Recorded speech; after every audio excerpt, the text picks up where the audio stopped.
Tadeu na seleção, o goleiro esmeraldino já merece uma eventual convocação para um novo ciclo aí da CBF. No vídeo de hoje quero comentar com vocês uma declaração de um importante jornalista da Bandeirantes, que acabou comentando sobre essa situação de uma eventual convocação do Tadeu. Se tivesse numa equipe maior, certamente já estaria, entre os relacionados do técnico Tite. Além disso, falar também sobre a volta do lateral direito de origem, mais ponta direita no Goiás em 2022, o Apodi, quando que o presidente do Goiás deu essa sua expectativa de retorno do jogador aos gramados, e falar também sobre o atacante Aleph Manga. Nessa semana teremos aí Goiás e Coritiba na Serrinha. A tendência é que o jogador seja vaiado dentro de campo. Alguns torcedores, dependendo do desempenho dele dentro de campo, pode falar também por que não ficou no Goiás ou algo nesse sentido, mas quero trazer aqui alguns detalhes a respeito dessa história e porque foi sim, apesar do jogador ter uma boa qualidade, vem sendo importante também nesse Campeonato Brasileiro, foi sim uma decisão acertada dentro do grupo do Goiás. Esses serão os três principais assuntos que quero comentar com vocês em nosso vídeo hoje. Antes de começarmos, peço para você deixar seu like aqui embaixo, também se inscrever no nosso canal e ativar as notificações, conferir também nossos outros vídeos aqui no YouTube do Goiás News, que vou estar deixando na tela final para vocês acompanharem, como por exemplo das negociações envolvendo o atacante Janderson. Além disso, confira o nosso canal de cortes, o Cortes do Goiás News, que vou estar deixando o link aqui embaixo também no primeiro comentário fixado. Bora começar o nosso vídeo hoje para falar sobre o lateral direito, o Apodi, jogador que vem atuando mais numa função ofensiva do Goiás neste ano de 2022, para dizer mais um ponta direita, principalmente sob o comando do técnico Jair Ventura. Ele que se lesionou ainda lá no dia 6 de junho, na vitória contra o Botafogo do Engenhão, entrou no segundo tempo e ainda teve que sair, com apenas 26 minutos da segunda etapa, acabou dando vaga ali para outros jogadores e não voltou mais ao time. A expectativa é que não era assim uma lesão tão grave, até mesmo falei para vocês, no máximo umas 2-3 semanas fora já estaria de volta. Entretanto, o jogador entrou na sua fase de transição física. O que é isso? O jogador deixa de ir, por exemplo, frequentar a parte de fisioterapia, ou caso o jogador tivesse feito um processo cirúrgico, que não foi o caso do Apodi, aí sim, aos poucos vai ter esse seu trabalho novamente separado do grupo com bola, um tratamento mais físico, por exemplo, com um preparador, Então o Apodi já está nessa fase de transição há quase um mês, e como confirmou agora o presidente do Goiás, o Paulo Rogério Pinheiro, a tendência é que o jogador volte daqui 10 a 15 dias no máximo para o comando do técnico Jair Ventura. Se a gente for considerar os jogos do Goiás, dentro dessa sequência, teremos aí o Coritiba neste final de semana, a equipe do Palmeiras no outro, então o Goiás terá uma folga realmente bem grande no seu calendário, e para ter essa expectativa mais ou menos de quase certeza que o Apodi irá retornar ao Goiás lá no dia 13 de agosto, que é quando o Goiás recebe a equipe do Avaí na Serrinha, partida num sábado também. Se a gente fosse considerar a partir de hoje, essa data daria mais ou menos uns 16 dias. Então a tendência é que ele já fique à disposição do técnico Jair Ventura nessa partida contra o Avaí. Se caso não acontecer, aí realmente de uma nova previsão. Mas por que isso? O Goiás teve uma cautela nessa sua volta do ponta direita Apodi, muito por conta da sua idade. Ele já tem incríveis 35 anos, não é um jogador que tem um histórico de lesão, tanto é que no ano passado, quando ele chegou no Goiás no início da Série B, fez ali 26 partidas pelo Verdão na segunda divisão, 4 gols e 2 assistências, já havia jogado também mais 16 partidas pela Ponte Preta. Em 2020, 50 jogos pela Ponte Preta também, 5 gols marcados. Em 2019, 14 lá na Arábia Saudita e 42 no CSA, ou seja, é um jogador que se prepara muito bem, tem um bom condicionamento físico, mas não é de ferro, O jogador já tem 35 anos de idade, somava até o momento 29 atuações na temporada pelo Verdão. A tendência é que já fique à disposição para o técnico Jair Ventura na semana de preparação para o duelo contra o Avaí. Daqui 2 jogos dentro de casa, teremos aí o Coritiba na Serrinha neste sábado, no outro domingo o Palmeiras, e no outro sábado, dia 13 de agosto, contra o Avaí, possivelmente a presença do Apodi. Quero saber a sua opinião aqui embaixo nos comentários. O que você pensa a respeito do jogador? Certamente pode ser um atleta fundamental nesse esquema do Goiás, que busca a maior velocidade quando tem o seu contra-ataque e não tem hoje peças no elenco para isso. Dando sequência aqui no nosso vídeo, quero também falar sobre o atacante Aleph Manga, jogador que teve uma boa passagem pelo Goiás no último Campeonato Brasileiro, foi o artilheiro da Série B do ano passado com 10 gols marcados e viveu toda aquela sua polêmica de renovação ou não com a equipe esmeraldina. Nessa semana, no próximo sábado, teremos aí Coritiba e Goiás, jogo dentro da Serrinha, e a tendência é que o jogador seja ou vaiado, ou até mesmo algum protesto, vez ou outra da torcida, certamente teremos aí diante do jogador. E caso ele jogar bem, vamos torcer que não, mas o eventual o jogador atuar bem contra o Goiás dentro de casa, muitos torcedores vão começar a falar: poxa, será que foi uma boa decisão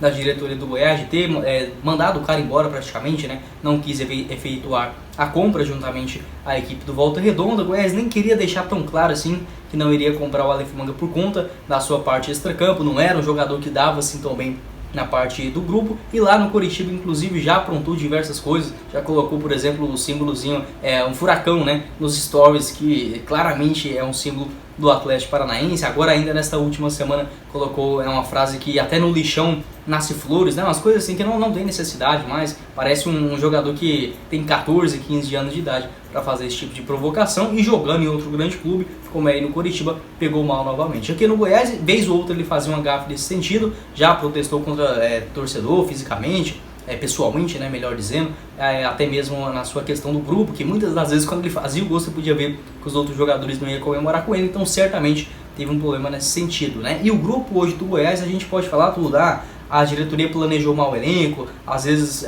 faltou demais posições ali para o técnico Jair Ventura, principalmente nessa posição onde o Aleph Manga atua, que são ali os lados do campo, mas é um grupo realmente bem unido. O Goiás não tem, como já teve, por exemplo, em outros anos anteriores, jogadores festeiros demais ou atletas que não estão com compromisso juntamente com a equipe. Muito pelo contrário, é um grupo muito unido, são uma galera ali realmente que gosta do que está fazendo, tem noção também da responsabilidade. Então acho que foi um grupo inteligente do Goiás, montado desde o começo do ano, com esse perfil de atleta. Eu acho que o Aleph Manga certamente não encaixaria, principalmente por conta de ser uma primeira divisão, né? Um jogador que já havia demonstrado ali os seus problemas de instabilidade emocional já em uma eventual Série B, onde o Goiás inclusive era um dos protagonistas. Imagina jogando uma Série A, que é natural, né, o time ficar 4, 5, 6 jogos, e como é lidar com um cara desse num vestiário, né, ou até mesmo na questão extracampo, como foi no seu Instagram nesta última semana lá no Coritiba. Bola o Aleph Manga tem, isso é uma coisa assim que não dá para negar.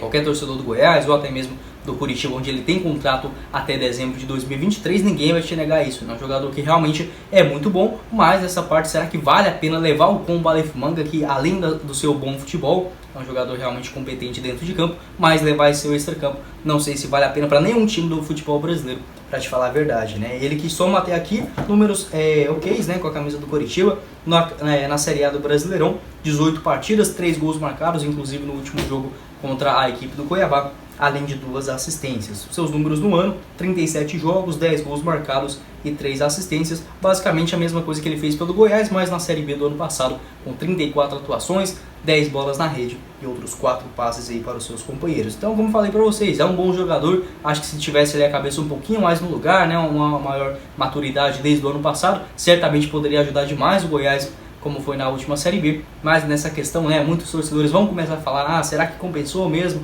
o Goiás não ter comprado? E eu bato nessa tecla. Eu gosto de jogadores que têm um pouco de compromisso, né, responsabilidade, enfim, não tem problema do cara curtir ou algo nesse sentido, não vejo nenhum tipo de maldade, mas que já demonstrou não se dar bem com o elenco. Acho que não é inteligente por parte da diretoria do Goiás ficar ali insistindo nessa tecla, que já deu muito errado. Quero saber sua opinião aqui embaixo nos comentários, o que você pensa a respeito do Aleph Manga e dessa decisão da diretoria, que foi bem certeira já no final do ano passado, bem decisiva, melhor dizendo, já em dezembro do ano passado, em não continuar com o jogador.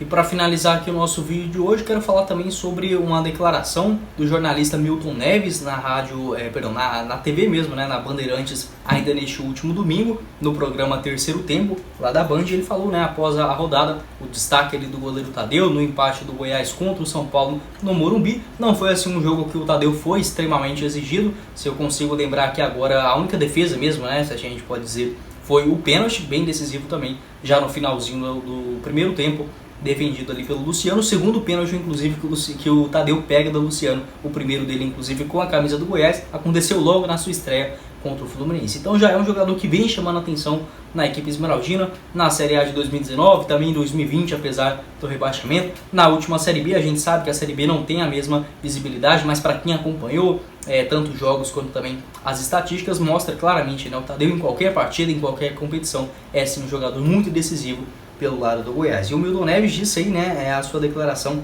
abre aspas: o goleiro do Goiás, se jogasse um time grandão de Rio São Paulo, ia para a seleção brasileira. É um goleiro muito bom, o grande goleiro Tadeu, disse aí o Milton Neves no Terceiro Tempo, seu programa lá na TV Bandeirantes. Então realmente assim, só comprovo o que a gente já vem dizendo aqui há muito tempo. O Tadeu tem as suas deficiências, acho que é normal, né? Como qualquer jogador. Por exemplo, acho que o Tadeu ele não consegue sair tão bem na bola como ele, por exemplo, faz as suas defesas. É um goleiro que, ou quando tem um escanteio, se vai muito fechado até que ele consegue sair bem, mas se for aquela bola, seria mais ou menos um meio termo, entre uma cobrança fechada e uma cobrança aberta, o Tadeu não vai nela, e quando costuma aí, né, é um jogador que realmente não vai com tudo, chega aí e volta, né, por exemplo, aquele gol que ele tomou do Atlético Goianiense, né, na cabeçada do Jorginho, ele fica na dúvida se vai, e na hora que volta já fica ali à mercê da cabeçada, ou até mesmo do chute do jogador. Nas saídas, por exemplo, cara a cara com o jogador também, o atacante, né? A tendência é que o Tadeu ele costuma levar muitos gols pelos lados, apesar de ser muito difícil, mas, por exemplo, o gol contra o Fluminense do Cano, né? Uma batida ali que, por exemplo, o Tadeu, por ser tão bom nessas bolas aéreas, nas bolas que vêm em direção dele quando ele está bem posicionado no gol, certamente a gente já esperaria que ele pegasse esse tipo de bola. Então é um goleiro que, obviamente, tem as suas falhas, assim como qualquer um também, né? O Everton, o Alisson, até mesmo o Ederson,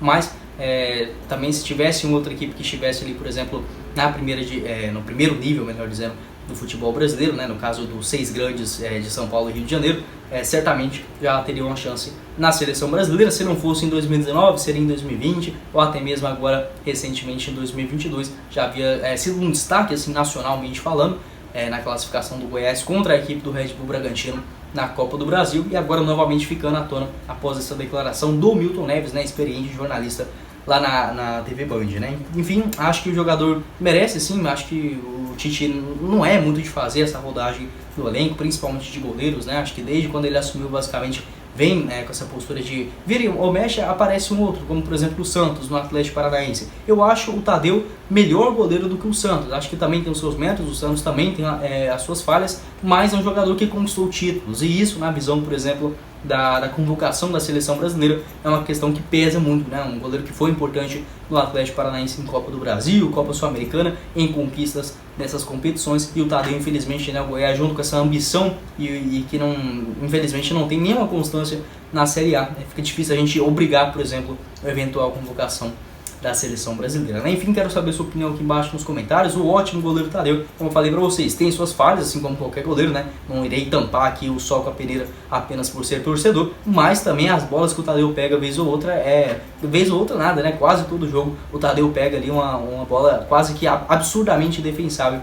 Goleiro realmente que vem se destacando pelo Goiás na sua 4ª temporada consecutiva. Para trazer aqui as questões contratuais, né? O contrato dele com o Goiás vai até dezembro de 2026, inclusive renovou nessa temporada, onde iria o seu contrato só até dezembro, né, do ano que vem, estendeu até o final de 2026, e a sua multa rescisória no Verdão, 120 milhões de reais para os times aqui do futebol brasileiro. E o Edminho Pinheiro também já deixou claro, né, não vende o jogador por menos de 20 milhões de reais. Quero saber sua opinião aqui embaixo nos comentários. Você acha que o Tadeu merece, né, uma vaga aí na seleção brasileira, uma eventual convocação nesse ciclo pós-Copa do Mundo, né? Agora eu acho praticamente inviável o Tite ficar testando outros jogadores, mas para 2023, sob um comando de um novo técnico também, né? Talvez o Cuca assuma a seleção. Acho que poderia ser uma boa visão, né? Olhar com mais carinho para as equipes fora ali de São Paulo e também do Rio de Janeiro. Bom, esse foi o vídeo, eu espero que vocês tenham gostado. Não esqueça de deixar o seu like aqui embaixo, também se inscrever em nosso canal e ativar as notificações. Conferir também nossos outros vídeos aqui no YouTube do Goiás News, que eu vou estar deixando na tela final. A atualização, por exemplo, do atacante Janderson, como que está aí as suas conversas com a equipe esmeraldina. E também se inscrever em nosso canal de cortes, o Cortes do Goiás News, que vou estar deixando o link aqui embaixo na descrição.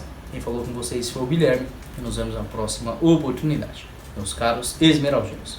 Valeu, galera!